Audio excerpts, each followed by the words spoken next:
rocking my boat.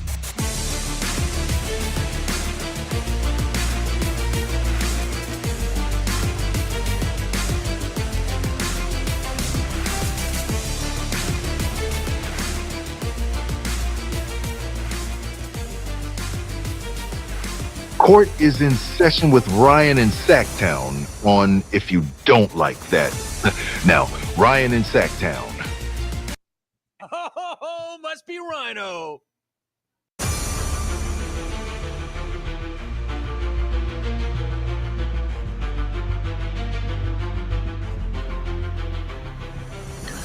What is up, everybody? Welcome in on a beautiful Thursday. I'll let you in on a little secret. Exactly 33 minutes ago, 10 years ago. So 10 years and 33 minutes ago, I became a father, became a dad. The little man turns 10 today. I know you're into Pokemon. I know that you're on your Switch, Roblox, whatever it may be, dude. I'm into what you're into. You may never see this, but happy birthday, son. I love you. Hope you have a great day. We're going to have a fun dinner tonight. His party's this weekend. Love you, Bubs. Happy birthday, dude. Anyways, what's going on? We've got our first taste of Kings basketball. Yesterday, the Kings lose 122 to 112. We did post-game show. Thank you for everybody that turned out. I handled those responsibilities. We had over 1,000 that checked in at some point live. Really appreciate that. A lot of good stuff coming from last night with the Kings. What I really want today is your reaction. I want to get your takes on what you saw last night. I've broken it down pretty well. I did last night. I did not do a shoot around this morning because I wanted to rewatch the game. I've done that, so I've got some thoughts on it, and you get to run it back tomorrow night. The Kings, Warriors again. So give me your thoughts. I know what you're thinking about DeMar DeRozan. That's for sure. Holy moly, did he bring a different element to this team? Really great to see. And again, here's what I want to caution. The best thing about last night is that nobody got hurt. That is the best thing that could have come from last night, win or lose. And good or bad last night, small sample size. It's only the first preseason game. Still a lot of time to go before the regular season, although it'll be here quicker than you think. So let's debrief. Let's get into it. I've got audio from the guys. I've also got audio from Coach Brown. You can call the show. Scan the QR code on the screen. Also, it's in the chat. It is linked to the top of the chat. If you want to hit that link, you are welcome to come on. We're only going 60 minutes today. Grant's going to be here at 4 o'clock, getting you ready for Thursday night football. And Niner fan, how you feeling about tonight, Niner fan? We can talk about it a little bit. Niners, Seahawks in Seattle. Looking forward to that one. You know, that's a big one on the calendar in this household, but it's also a big one in Northern California because all you Niner fans, make sure that, by the way, make sure you come back 4 o'clock. Like I said, Grant will be here getting you ready, taking your questions. You'll get first reactions from him about what he saw last night. And also, much bigger than last night in preseason basketball for the Kings, everybody in Florida. If you have loved ones in Florida, if you have friends in Florida, hell, Grant lives in South Florida. Prayers, thoughts. I hope you're safe. I hope you're okay. What a terrifying scene. The roof literally blew off of Tropicana Field. It blew off, and look, there's another one maybe on the way. So praying for all those in Florida. Hopefully the damage is not too bad. And it seemed like a lot of people ended up heeding the warnings of the authorities and evacuating. So prayers and thoughts to those in Florida affected by Hurricane Milton. We're brought to you today by Bennett's West Side Grill in Rockland. You know it. Get to Bennett'sRestaurants.com. Check out all their locations. One in Sacramento, Howe and Fair Oaks. Love that one. Frequent that one. Also, Roseville. That's where Grant, Jerry, and I always go to lunch. The Roseville location. Check out the different specials they have. They got happy hour going on today, 2 to 6 o'clock. Sips and tastes. Really good stuff. Our dude Dennis, that's in the chat all the time, he'll tell you about the happy hour. It is really, really bomb. Trust me on that. So get to Bennett'sRestaurants.com. Check out their offerings, and a huge thanks to them for sponsoring the show today. All right, I'm all queued up. If you want to call, I'm here for it. Ready to talk about the Kings game. Until then, I will start breaking it down. Bane, you can't see anything. Bane, I might go to the doctor and get checked out, my man. If you can't see anything, but, I'll acknowledge you, bro. Welcome in today. Hope you're doing good. Turn the cameras on. Yeah, right. I'm pretty sure they're saying turn the cameras off, Bane. They don't want to look at this ugly bug. Flores, what's up, man? How you doing today? Yeah. Thought the Kings starting 5 plus Monk played pretty well together. Yes, I've got thoughts on it. I thought that the starting 5 played really well. And look at the first half. The first half is what you want to look at. The Kings won the first half, by the way, 68-66. And they did it in a much different way than we usually see, or at least we've seen in the past couple of years. I'm going to go over it here in a second. For those that did not know, Malik Monk left the game in the second quarter last night for a personal reason off the court. Everything's good, according to the team, and he is back, not expected to miss any time. That's why he did not return. And again, best thing from last night, no injuries, but still a lot of good stuff to build on. Definitely some things to work on. We're going to hear about that from Coach Brown in a second. Appreciate it, brother. Really appreciate it. Adam, they did not start the game like it was preseason. No, they didn't. You know why, Adam? You've been going against, and they talk about it after the game, but you've been going against yourselves for how long? Now a week and a half, 2 weeks, and not to mention the open gyms. The team's been here since September and working out together, doing open gyms. So it's the first time you get to see another look. It's the first time the other team or the opponent does not know the plays you're running. So you're going to have a little bit of spunk. And look, DeMar DeRozan has a huge role in the way the Kings came out, not just because of his play. I said it last night on the pregame show, or on the postgame show, excuse me. DeMar DeRozan almost like, okay, I'm going to use this analogy. Like if 4 or 5 dudes show up to go to the club, right? And you don't have a pretty lady with you or a lady with you, where are you going to be standing? You're going to be standing in the back of the line. Are you going to get in? Maybe. Are you going to get any respect from the bouncer? Probably not, right? But what happens if you walk up to the club with a bunch of girls?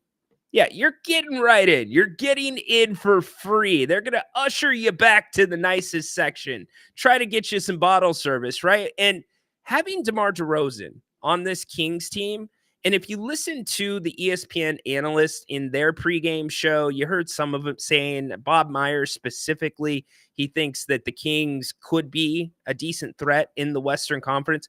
Having DeMar DeRozan gives you that stamp of credibility, that stamp of respect, to where there is no more, well, it's just Fox and Sabonis, right? Well, they're inconsistent. They're small market stars.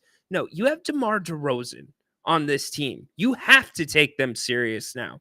You have to put some shine on their names. And you saw it in the way that they came out yesterday with that first team offense. And it wasn't the shooting, the 6 for 6, that impressed me the most. It was the way that the offense ran. That's what impressed me the most, because last year we've seen the same concepts, right?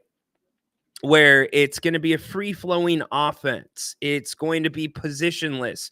It's going to be a lot of reads, not a lot of called plays. You know what that turned into a lot of times last year? The Kings being stagnant. That's what it turned into. And so I was really anxious coming into last night to see, because we've heard a lot about it. It looks different. DeMar DeRozan says he thinks it's unguardable. And last night, they actually put those principles into play. They started their offense lower into the half court. They didn't start at spots. They put pressure on the defense. So that first 5, and mind you, too, preseason game number 1, you're not putting all your plays on tape. There's no way you're doing that. They only ran a couple, I would really say one really DHO, one cut off of the DHO for Damar, which was really kind of like a curl off of Domas. So that's just one variation. And look what it produced, but also the fact that they weren't starting the offense from beyond the 3-point line. Many times it was starting at the free throw line, the elbow, free throw line extended. That makes the defense have to guard you. That makes the defense need to make a decision on what they're going to do. It also makes those cuts. You saw a couple of them last night. Keegan had some nice finishes around the rim. He made it backdoor cut, side cut. The defense, that's harder to guard when you're closer to the hoop, believe it or not, because there's not as much time for the weak side defender to react. And also, if you're the strong side defender defending Keegan and he is closer in proximity to whoever's running that DHO, you have to deny him a little bit more because he's a little bit more of a threat to be able to catch the ball in the corner. So a lot of good stuff about the offense. I charted, as you guys know, every possession in the first half. So I've got my thoughts on that. We'll go over it here in a few minutes. Everybody, I just got added to group chat in our fantasy football league. I don't know if any of you are parts of group chats. They're either a really good thing or a really bad thing. My wrist keeps buzzing every 2 seconds. My goodness. Anyways, John, go Seahawks. Love it. Yes, DeMar never misses. Thank you, Kevin. That is Boise State. So many times people stop me and they're like, I didn't realize you're a Denver fan. I'm like, I'm not a Denver fan. Cody is a Denver fan. I am a Boise State quasi fan. I guess I'm quasi Boise State family because my brother went there. So yeah, I love Boise State. Having a good football season. Antoine Davis, what are my thoughts on the signing? Peter, I haven't really given it a lot of thought. I've been hyper focused on the Kings with the first preseason game. But I will do that. I'll do that for you, my man. And I will put that on the Kings court shoot around. Speaking of the Stockton Kings, had a chance to connect with Gabriel Harris a couple of days ago. We're still hoping that there is time for Gabe to come on. He still wants to come on. But as the new GM, guess what? He has a lot of more important things than being here with us, but we are still efforting that. Looking forward to it. Let's see. Didn't know there was a group chat. There's not, Mark. So there's not a group chat for the Pick'em League, but for my fantasy football league, which is separate, there's a group chat for that. And so for whatever reason, I just got added to it. And you know that guy, Haunted Horse, the one that's been divorced a few times, comes in here, gives you his takes on the football games on Fridays. Yeah, he does not like group chats either. And he's the one that kind of got in my ear about it. And I'm like, okay, maybe I'll rethink this. Maybe it is a little bit annoying. And it can be because you always have those 2 people that start going back and forth. If everybody's talking, no problem. Let's have a good, fun conversation.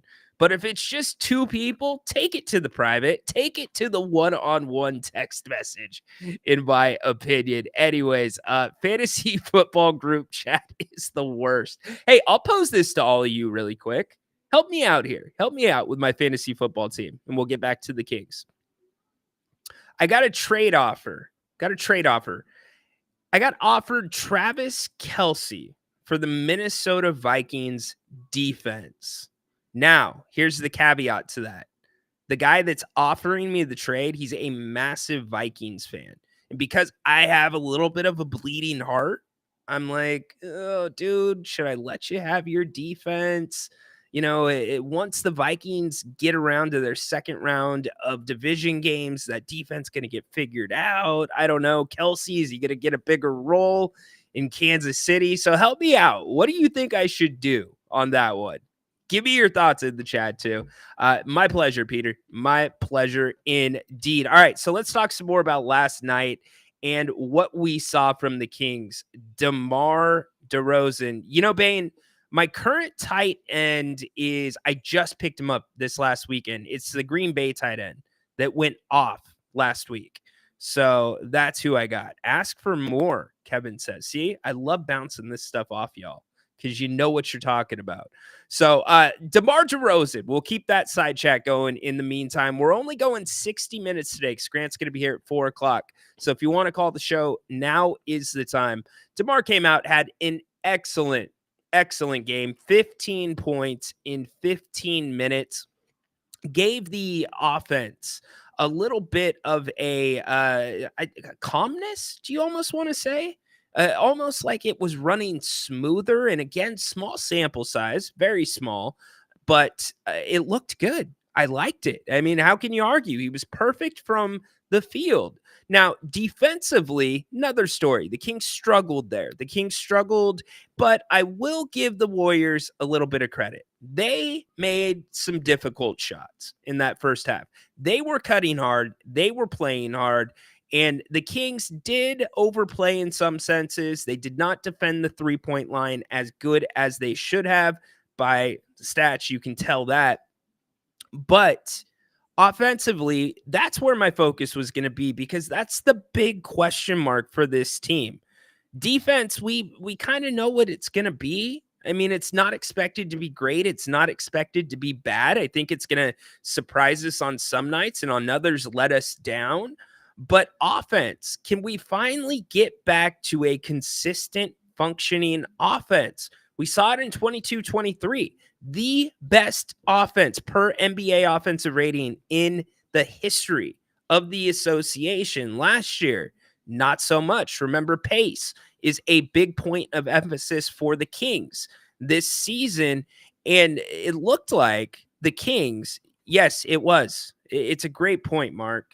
It has been a great point, or it's a very good point, dude. It was on point last night. Steph came to play. Pajemski, my goodness, dude.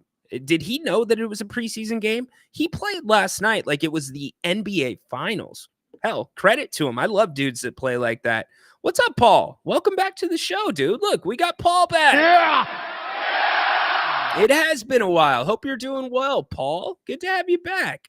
So DeMar last night was talking just about his experience of driving to the arena, where there's some nerves. What's he looking forward to? I really loved what he said at the end of this quote. Here's DeMar DeRozan after last night's game. And of course, the first sound drop of the day always wants to go a little slow. Don't judge me, Paul. Here's DeMar. Yeah, I mean, we've been working extremely hard all week, man. It's been a long week of just constantly, beating each other up, pushing, competing, trying to learn. I know for me, learning offense, trying to make it easier on myself and easier on other guys. So, that's just a credit of just how hard we've been working and get out there, finally go against somebody else. It felt a lot easier in comparison of, us beating up each other. Any nerves? I was kind of nervous, more so I think was just anxious, especially, the reality, like, even driving to the arena today, it was first time, first feeling, everything kind of new routine of everything and, stepping into a new arena, so it was kind of good nerves, but, I was more so excited. Did it feel smooth out there? It looked really smooth. No, it felt real smooth, and that's a good sign because we still got so much we need to clean up and build on. I'm pretty sure watch film tomorrow, work on stuff and continue to, clean everything up. I'm looking forward to that a lot. He's looking forward to cleaning it up a lot. I love that. That is the mindset that this Kings team needs to have. Seems like they've had it all off season. I said it from the mountaintops. De'Aaron Fox has had one of his best off seasons of of his career, in my opinion, and not just mine, others that follow this team. And I want to show you this. Look at how drastic this is from what we saw last year. This is the Kings first half shot chart. Look at all of the green inside of the three-point line. That was not what we saw last year. In fact, last night, the Kings only took 27 three-pointers.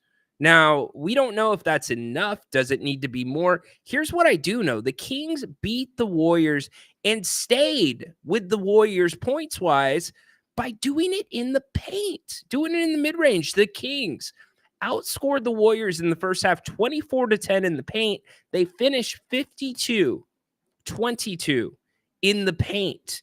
That, my friends, that Bane, that Peter, that Paul, that Adam, that Kevin, that is a beautiful sight. That is sustainable winning offense. So I will say this, when the second unit came into the game, the offense changed. And I don't know if that's by design. I don't know if that was just the players not having a lot of run together. Your first rotation was Mason Jones, Malik Monk, and Jalen McDaniels. But then the offense got pushed out. Yes, it got pushed out more like last year, got more stagnant. And I started to get a little bit worried. But then I started to think, I'm like, well, what does Malik Monk do really well? It's the pick and roll. Malik Monk is excellent at the pick and roll with Domantas Sabonis. So maybe that is by design. Now, as for Keegan and Keon in the starting lineup, I thought Keon looked a little excited. He looked like he was overplaying stuff a little bit, maybe a little bouncy. When you hear me say bouncy, that means excited, a little bit jazzed up, maybe too jazzed up. And how could you not be? You're guarding Steph freaking Curry. This time last year, you were a two-way player, looking at spending most of your time in Stockton. And now you're in the starting lineup with the Sacramento freaking Kings, a stacked starting lineup. But Keon and Keegan, here was the problem I had with them last night. I thought they hesitated a couple times on offense. You could tell there were shots that were open for them that actually slowed the offense up when they hesitated and didn't take those shots, and it screwed the spacing up because of the cutting. So last year we heard about Mike Brown pushing Keegan to take the shots if you're open. In fact, Mike pulled him out of games for not taking shots at times. He's got to be able to shoot that when he is open. Same thing goes for Keon. Now, Keon's looks weren't, I would say Keon's looks were a little bit more questionable than Keegan's. Keegan's should have been shot. Keon was in the middle, but the same thing goes because the way this team is running their offense, at least through one preseason game, they're putting pressure on every single defender on the floor, meaning you are not giving the defense an opportunity to sag off of you. Yeah, they're going to help off a little bit, but not nearly as much as last year. And if you are not willing and able to step up and hit a shot when you are open, that opens the door for the defense to sag off a little bit more and help in other places. And you don't want the defense to have to do that. Well, technically you do, but then you definitely have to shoot when the ball comes to you, because games like last night, if that was a regular season game and DeMar DeRozan got those looks that quick into the game, into the first quarter and was rolling, the defense would have adjusted and it would have been much different. You probably would have seen a little bit closer of a hedge or a double on him. So Keon, they've got to shoot the ball when they have it. As for Domantas Sabonis, I thought he did really, really well in a couple of areas. One, was not hesitant to shoot the jump shot. That was something that we've seen. He doesn't always want to step into it. He did last night. I enjoyed that very much. Also, I thought Domas was the one that set the pace for the Kings offensively. Doesn't that sound funny? The center setting the pace. I say it because how many times did we see Domas be the first one up the court and have his guy pinned under the hoop? And you got to get there. If you're a guard, if you see your big man flying down the floor and you see him open, what's your responsibility? Get him the damn ball. And so that helped the offense push up, get up court faster, and it resulted in a couple of fouls, getting Domas to the free throw line. So really positive there. Now, as we talk about the flip side of things, the defense, it was not as physical as Mike Brown would like to see it normally, especially as we get into the regular season. They did not communicate as well as they need to communicate. You saw at times a couple of Kings going towards the same guy taking the three-pointer. That's got to get cleaned up. But overall, Again, small sample size, one game. Very impressed with what I saw. And a big question also coming into this season was, what are the referees going to do? How are they going to call it? And I remind you, this is a one-game sample size, but the refs in the first half let them play. And if you remember last year, that was to the benefit of the Kings. That helped the Kings. That's when they got physical. That's when they became a defense-first team. That's when transition became the special teams for them. And a lot of that had to do with Keon, but that stuff's contagious. Look at Keegan Murray yesterday. That is what I absolutely love about Sacramento Kings fans. How many other arenas in the NBA would have stood up and started cheering when a guy is defending a player? Like, that was incredible. That is what Sacramento is all about. It's hard work. It's fucking effort. That is what the fans sit down in the seats for. And you couldn't help but appreciate what Keegan did on Steph in that possession. Now, granted, it did look a little bit wonky. He did kind of look a little bit funny, but damn it, he got the job done and it got the team jazzed up. So credit to Keegan Murray. He is definitely still the leader of this team defensively. He is the guy guarding the best player on the court night in and night out. But back to the physical play and the refs letting them play. Did you notice the difference in the start of the game and the start of the second half?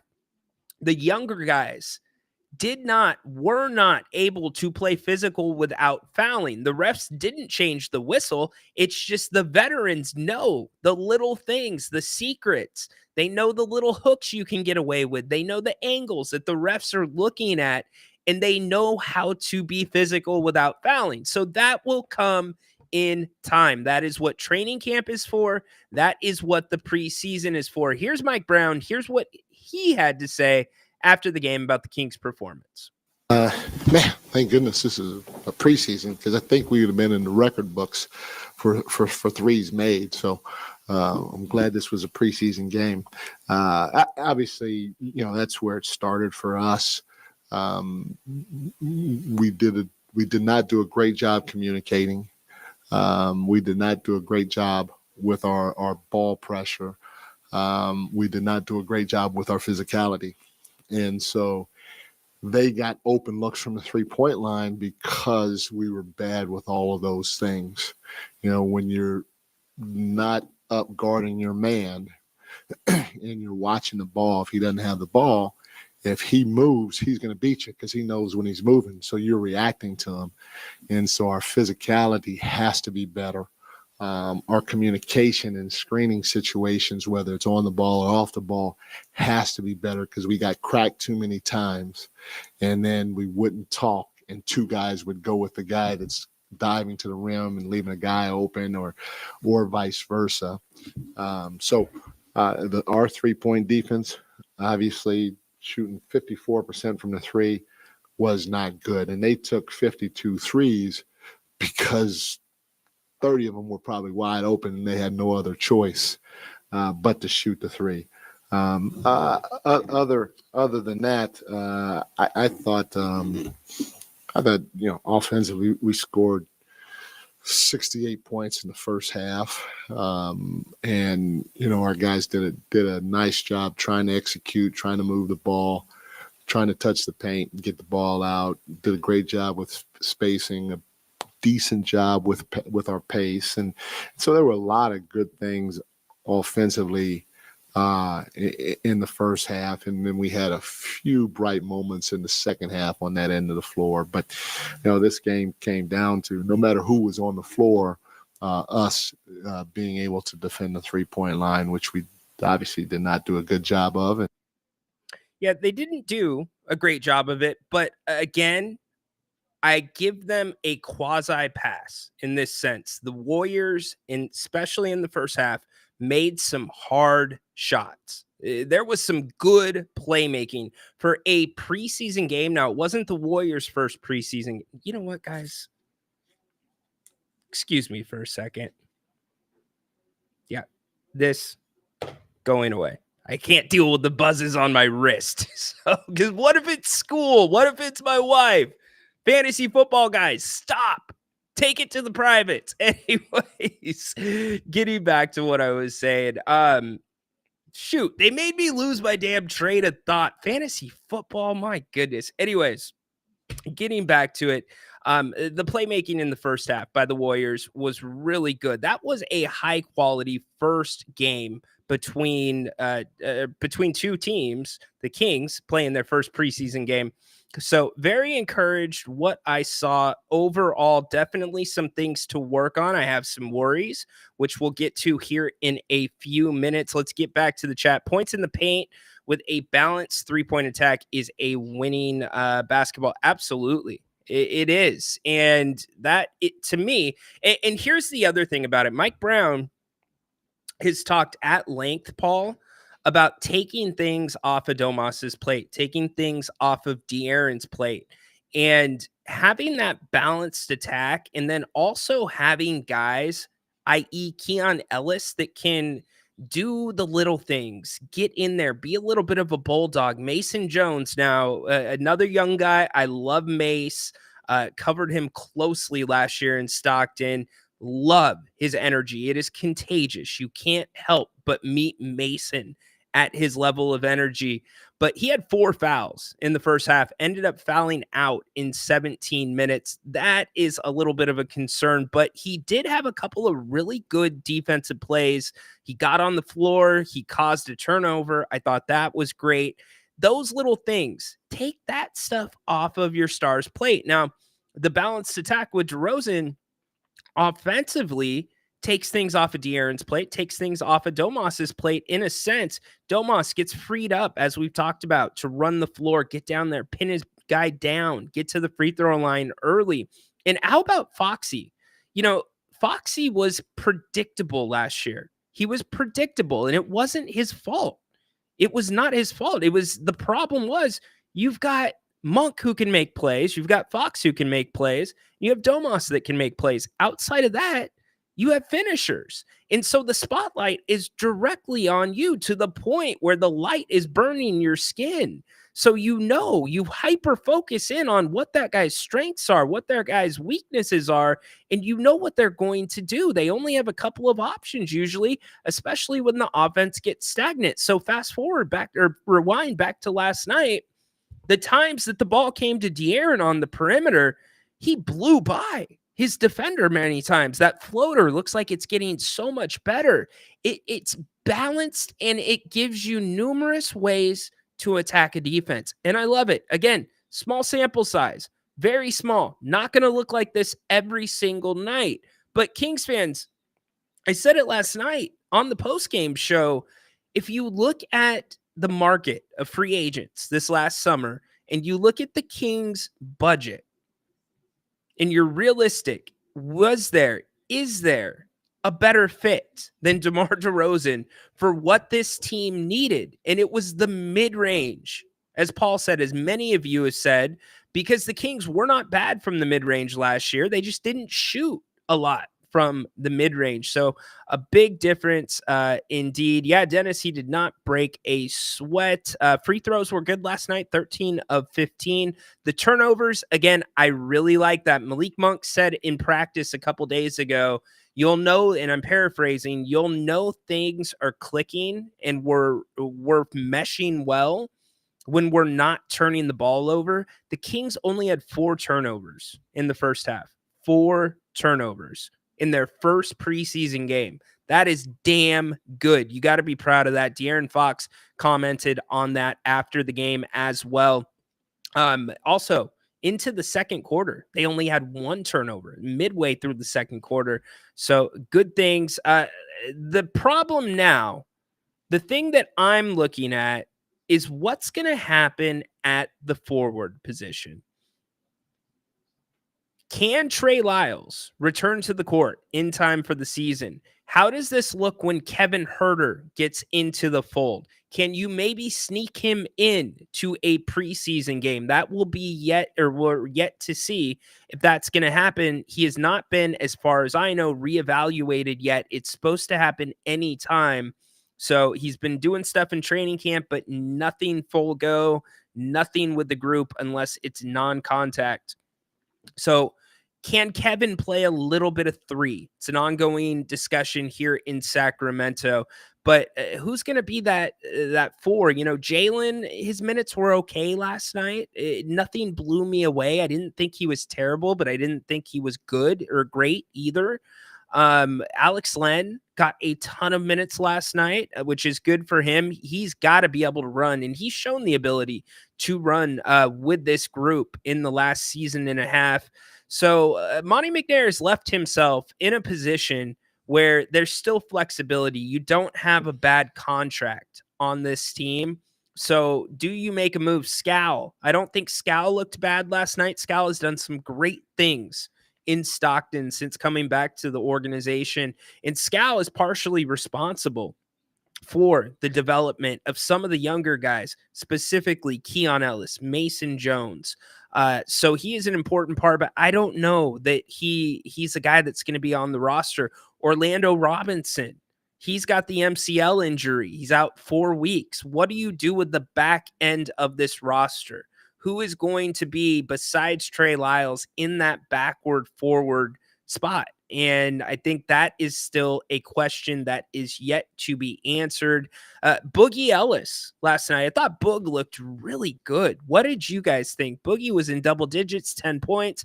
The game did not look like it was going too quick for him. Definitely had a few breakdowns defensively, a couple turnovers here and there. And, the thing with Boogie Ellis is a little bit complicated because he's not a two-way guy. If the Kings cut him, they can't send him down to Stockton. He has to go through the G League draft. So there's a lot of questions at the back end of the roster, and that's exactly what the preseason is for.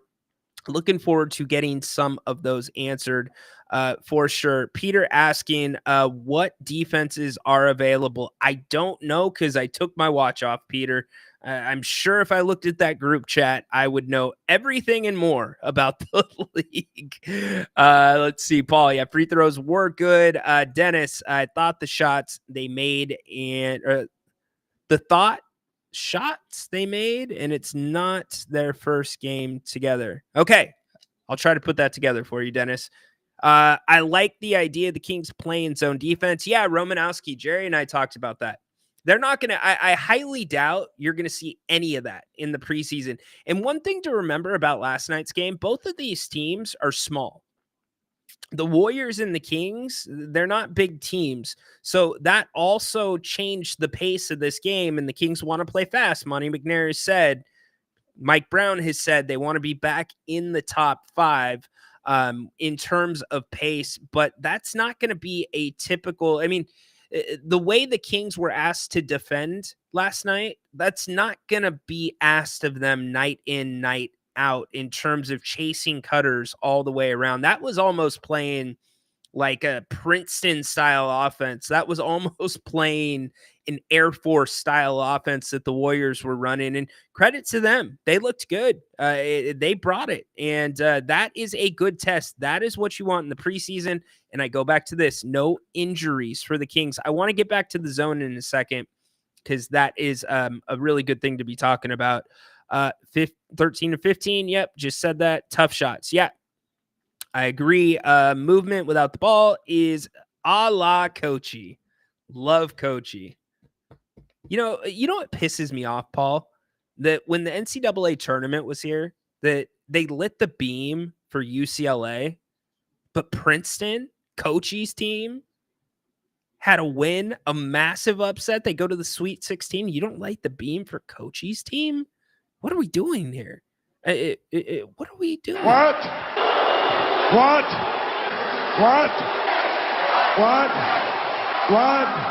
Yes, 5 guys weren't playing last night. That is correct, Dennis. But, my man, how long are those 5 guys out? Let's count them up. Kevin Huerter, still not cleared. You've still got Trey Lyles to be reevaluated with his injury, a soft tissue injury. Remember what that did to Trey Lyles last year?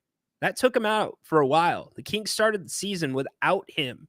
Not saying it's the same injury because I don't remember what it is right off the top of my head, but it's soft tissue. That's a problem. So those are 2 parts of what are supposed to be Mike Brown's rotation.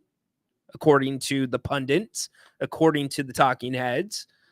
Orlando Robinson, you want to get a look at him, right? So Malik left. So yeah, Dennis, I get it. But even if those guys play, outside of Trey Lyles, you still have to have something behind him.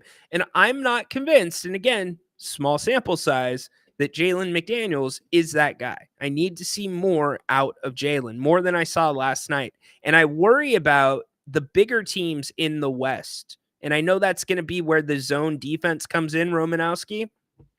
But that's where I worry. A guy like Jalen he's a runner. You know, he's an above the rim guy, give you a 3 once in a while, gives you some length defensively, but he can be pushed around. McLaughlin, you know, that brings up a whole nother conversation that I brought up on the post-game show that I'm going to bring up here. I'm going to ask all of you. Didn't Boogie play with Bronny? Who's had the better line? Yes, Boogie has played with Bronny. I don't know who had the better line, to be honest with you. I think Boogie, well, if we're talking about college, yeah, absolutely. Boogie had the better line than Bronny. Bronny barely played last season for USC. So, yeah, no shit, right? The beam thing, bullshit. Okay. Here's my other question for you. You know what, Dennis? We're going to put that down for a second, because my first question before I ask that is, what the hell is everybody doing tonight for dinner? Do me a favor. Dennis knows this. Go check out Bennett's Restaurants. Yes, that's Bennett's West Side Grill in Rockland right there, staring you right in the face. They've got 3 locations in the area. Go to bennettsrestaurants.com. I'm telling you, prime cuts of seafood, prime cuts of steak, the redfish. I don't know any place else in Sacramento that has blackened redfish. And no, it's not the color of Grant's hair, because that's what I thought when I first heard about it. But it is freaking unreal. It is incredible good. Comes with a lemon wedge and a side of sauteed spinach. Also, their steaks, they bring them out to you on a platter. They let you pick your steak. Such a fun experience. And by the way, it's not going to break the bank. They have incredible specials. Brunch on the weekends. You can get a bottle of champagne and 2 entrees for under $50. Dine and wine Mondays, 2 entrees at dinner and a bottle of wine under $70. Happy hour 2 to 6. Sips and tastes, 60 different wines by the glass. Good wines at that, like Rombauer Shard. Yeah, Bennett's is the real freaking deal. You can go to bennettsrestaurants.com not only to check those things out, but you can make reservations, buy gift cards, and so much more. Also, beautiful private dining rooms.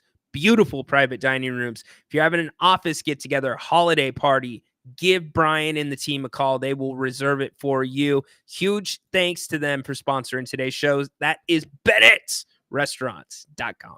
Go check it out. Do me a favor. All right, McLaughlin, there you go, my man.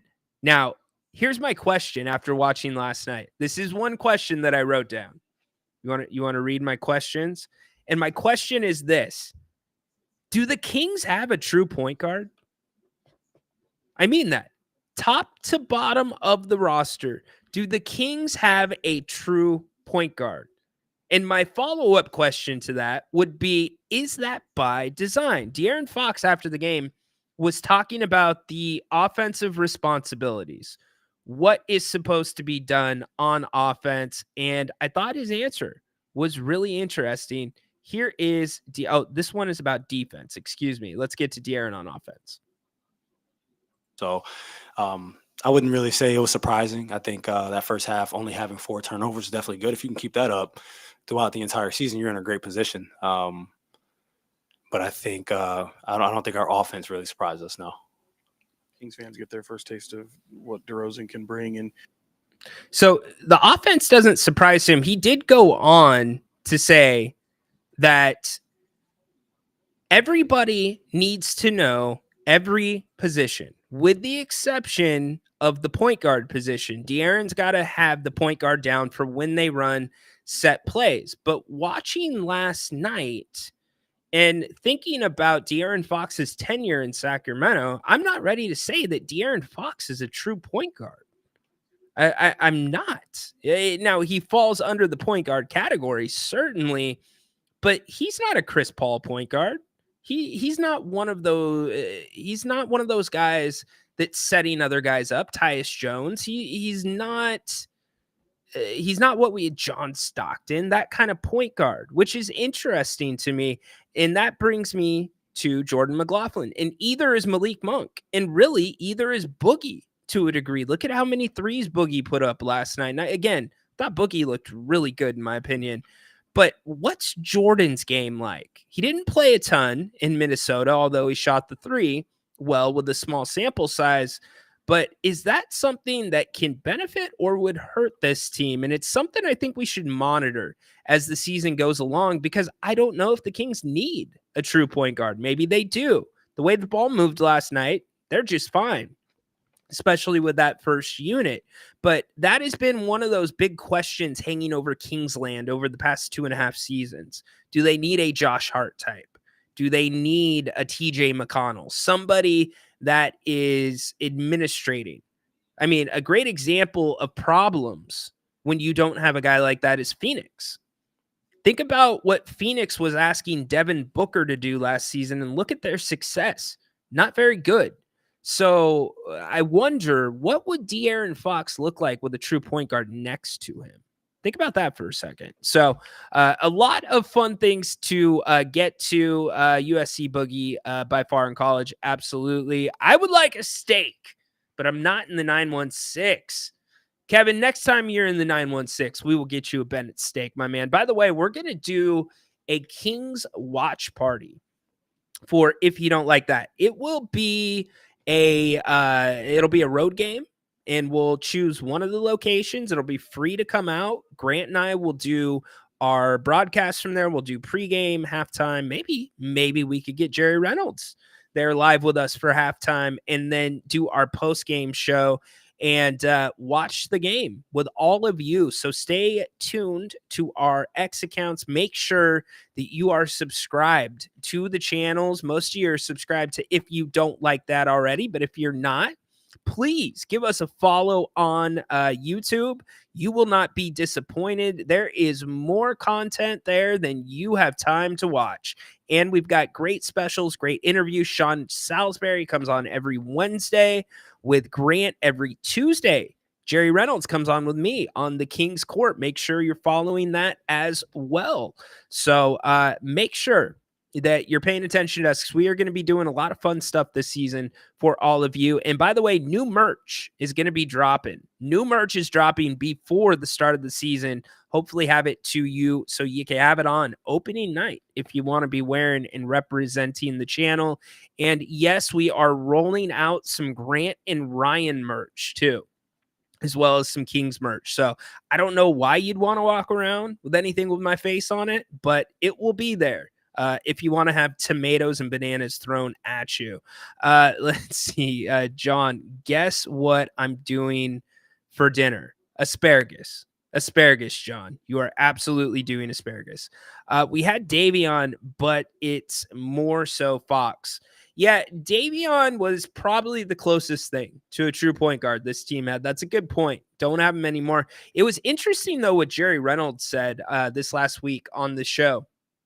He thought that Keon Ellis, now not as good one-on-one in the defensive half court as Davion Mitchell, he thought Keon Ellis overall was a better defender, or is a better defender than Davion Mitchell. And he thought that Keon opens things up defensively for the Kings, specifically De'Aaron Fox, that Davion Kevin Huerter could not. I found that to be very interesting. Not many are like Stockton.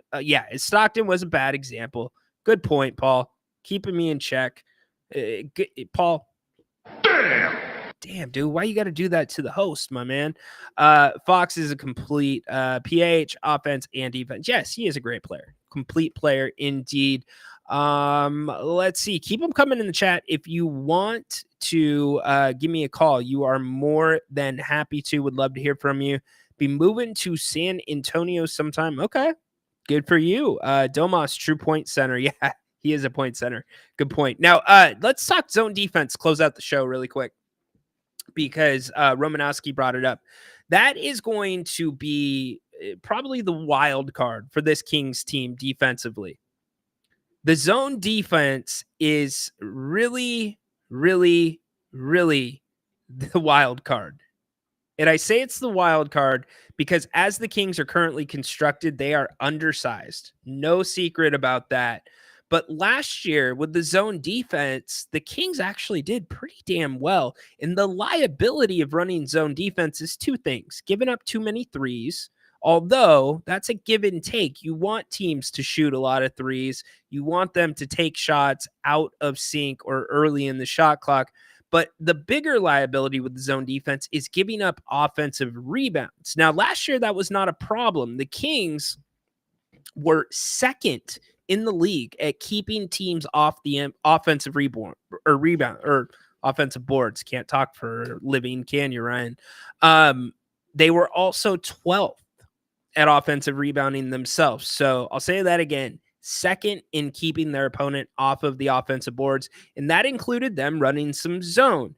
And the zone, which you will not see in the preseason, to me, is going to give the Kings a nice change of space or change of pace to combat some of the bigger teams in the league and to possibly make those big guys that may not be as athletic, your Goberts, make them make plays for their teammates. The Kings had success against the Timberwolves last year, partially because of the zone defense. Now, the zone defense isn't just in the half court. This is where the zone defense helps the Kings tremendously. And having Keon Ellis on the court really makes sense for this. You have him pick up usually about 3/4 court and put a little pressure on the ball. You make it look like it's going to be man defense, and then you drop into the zone. And it's not just one type of zone defense. There's many types of zone that you can run. But the point of that, mixing up the looks and interchanging it with the man defense, is you have to make the offensive team take time off the shot clock, recognizing that it's a zone defense and then getting into their zone offense rather than what they've been running. And so then you look up, all of a sudden 12 seconds left on the shot clock and they've got to get rushed. And I think the Kings have some length and the ability to do that. And you're not going to see it again in the preseason, but I think it will be, and Jerry Reynolds agrees with me, a big part of what they do on defense. And the key to it, again, is boxing out, finding a man. I talked about it the last couple days. Huge emphasis on offensive rebounding and rebounding as a whole. In Kings camp a couple days ago, in a scrimmage, Mike Brown said you can get 2 points for an offensive rebound. The games go to 10, and one team won the scrimmage with 5 offensive rebounds. That's the type of emphasis that the Kings are putting on it, both offensively and keeping other teams off of the offensive boards. And the reason that you didn't see a ton of offensive rebounds last night was pretty straightforward. They shot the ball at a high rate, the Warriors. And usually when you're shooting as many threes as they did, you'll see some long rebounds as well. What's up, James? My man. How you doing, dude? Hope you are doing well today on this Tuesday. Let me remind you, Grant is going to be here at 4 o'clock. So we're going to get ready to wrap up the show here in a few minutes. What were the negatives that you took away from last night? What is your top concern coming from last night? Obviously, DeMar DeRozan seems to be the story of last night. I actually have something that I couldn't believe was real. You know how these celebrities get hacked sometimes and pictures come out, tweets come out? I think Shannon Sharp. No, Shannon was not hacked. He admitted to that. But, you know, like weird stuff will get posted and then it goes viral, whatever. I thought an NBA player got hacked yesterday. I could not believe my eyes when I saw this. Can someone please explain to me why we're getting on a plane and heading to Milwaukee for one preseason game? That's LeBron James. What? What? What? What? What? What the hell happened to LeBron James? I'm serious. I mean this. What has happened to LeBron James? Think about the start of his career. Championship, championship, championship. I want to win a championship so bad, I'm going to build a super team to guarantee that I win a championship. Then you get a little confidence under your belt. You get your ring. Now I want to go win a championship for my hometown, which I respect. I like that. Cleveland, this is for you. Wasn't that LeBron's thing? Now, fast forward to this point in his career, playing with my son, wasting a draft pick. Nobody would have drafted Bronny. They could have signed him as a free agent. Bringing in your own head coach, JJ Redick, and then sitting there and saying you had nothing to do with it. You and JJ never discussed it. Then going as far as to tell Bronny, don't call me dad at practice. When did this dude's focus shift from championships to, I don't know. What is LeBron's focus? It's not championships. Can you imagine a leader, a face of the NBA, sending that tweet out?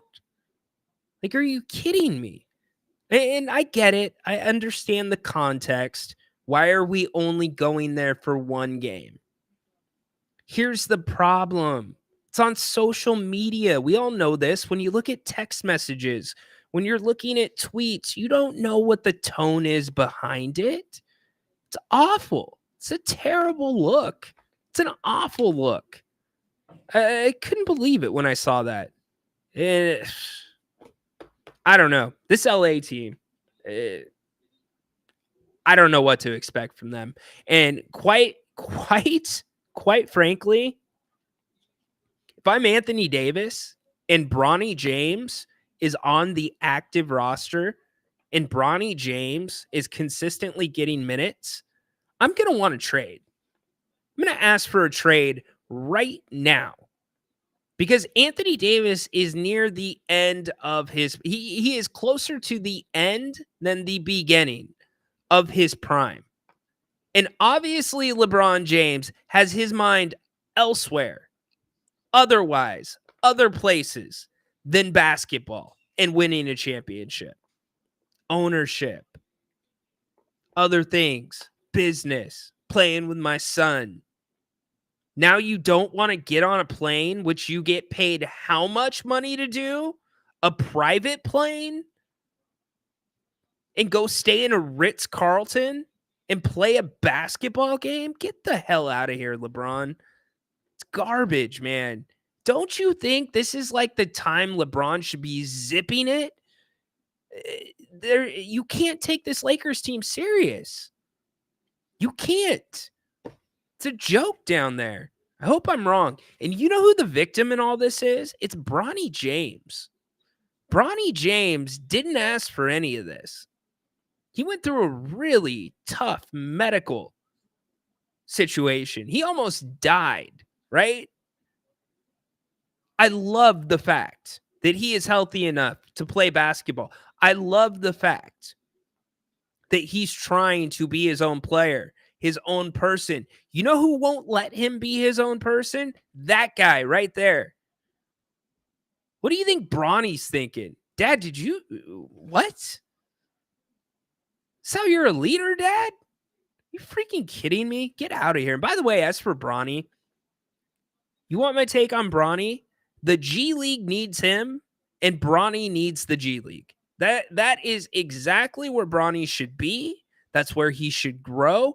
He would be a much bigger story if Bronny James, who clearly was not at the level of talent to be drafted to the NBA, clearly he was anybody that scouts basketball will tell you the same thing. That was a courtesy pick. Now, if Bronny goes through, pays his dues, grinds his ass off, which, by the way, Grant's talked about it all the time. Peja's son played with Bronny, and he said he's a great kid. Peja has told Grant that. I'll let Grant talk about that. But if Bronny went down to the G League and really worked his game and actually came up and was impactful, that is a much bigger story, success-wise and business-wise, for the NBA in multiple ways. It's a bigger story than LeBron and his son playing together. It's LeBron's son not being the chosen one, having to work his ass off, which I'm not saying he is not done. Do not take that from this conversation. Bronny has worked his tail off. I have personally watched his workout videos. I've talked to people. He has worked his tail off. He is just not at the NBA caliber yet. But to have him start from that and turn himself into an NBA player and then come into the NBA and have a big impact, that is a bigger story than LeBron getting a couple of charity minutes with his son. And man, it would do so well in the G League and bring the spotlight to that league that it desperately needs, because there is good basketball in the G League. Exhibit 1, your Stockton Kings ran the right way, doing the right things, scouting and producing, growing, developing impactful NBA players. So LeBron James, bad, dude. Not well done. Opposite of well done. Damn! Not good, Bronny. Or Bron. Come on, Bron. Seriously, dude. You don't take that down? Bad look, Bron. Real bad look. Anyways, Grant's going to be here just under an hour, 4 o'clock. Definitely would love to have you join him. He's going to get you ready for Thursday Night Football. Oh, you want my Thursday Night Football prediction? Seahawks win. All right, back to Grant. I had to get that in, sorry. Back to Grant. Join him at 4 o'clock. By the way, also your chance at 4 o'clock to choose Grant's rant. That's right, a rant with Grant, sponsored by EDH Motors. All you got to do is have a better idea for a rant than Grant's going with. If he likes your idea better, he will do that rant on the spot. That segment and more coming up at 4 o'clock. Make sure you join him right back here on If You Don't Like That. As always, appreciate everybody being here today. Thank you to everybody in the chat. We've got Kings basketball again tomorrow night. Looking forward to that. Make sure you subscribe to the channel. Really would appreciate it. And definitely check out the Kings Court. Do me a favor. You will not be disappointed. Not only just the live show, but you get your weekend shoot-arounds and you get your daily shoot-arounds, which is exclusive insider audio that I do not charge for. I tell you what I'm hearing about the team. I tell you what's going on. I tell you what's going on inside the building. You will definitely enjoy it. Available pretty much anywhere you find your podcast. So, all right, make it a great one. Join Grant right back here at 4 o'clock. I appreciate all of you. And make it a great rest of the night. I'm going to go celebrate the little man's birthday. But have fun tonight. Enjoy Thursday Night Football. We will be back tomorrow here on the Kings Court to wrap up the week. Royal Rumble Friday. That means you can come in at any time, talk about mostly anything that you want to talk about. And you could bring multiple people with you. We could have 5, 6, 7, 8 people on the screen. However, Baki, if you're watching, do not have your TV on behind you. You are suspended from TV privileges, Baki. Ask John Finch about that. Anyways, make it a great one. Come back at 4 o'clock with Grant. Go Kings. Light the damn beam. Court is dismissed.